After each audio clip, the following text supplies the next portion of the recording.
আসসালামু আলাইকুম। আপনারা কেমন আছেন? নিশ্চয়ই আজকের দিনে সবাই আপনারা ভালো আছেন। কারণ আজ মহান ২৬শে মার্চ স্বাধীনতা দিবস এবং জাতীয় দিবস। এই উপলক্ষে আমি সকল সবাইকে এবং প্রবাসে বসবাসকারী সকল বাংলাদেশিকে আন্তরিকভাবে শুভেচ্ছা এবং অভিনন্দন জানাচ্ছি।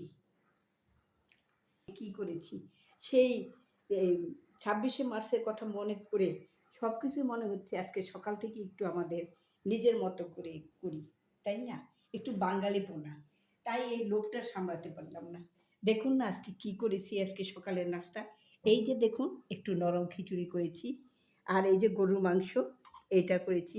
আর এটা কিন্তু সেই বিফ না, মুরগির কাবাব করেছি। আর দেখেন প্রত্যেক দিন সালাদ দিই সেই স্লাইস করে, কিন্তু আজকে না, আজকে একদম বাঙালিপনা কেটে কেটে তারপরে হাতে মেখে সালাদটা খাবো। লেবু কেটে নিয়েছি, ডিম সিদ্ধ নিয়েছি, আর এই যে দেখুন সেই আমাদের ঐতিহ্যবাহী আমের আচার, এই যে সেই আমের আচার দিয়ে একটু খিচুড়ি খাবো। এই ছিল আজকে আমাদের সকালের নাস্তা। এই লোভটা আমি আজকে সামলাতে পারিনি যে আপনাদের কাছে কীভাবে দেখাবো। তাই আজকে আপনাদের কাছে দেখালাম। কেমন হলো বলুন তো?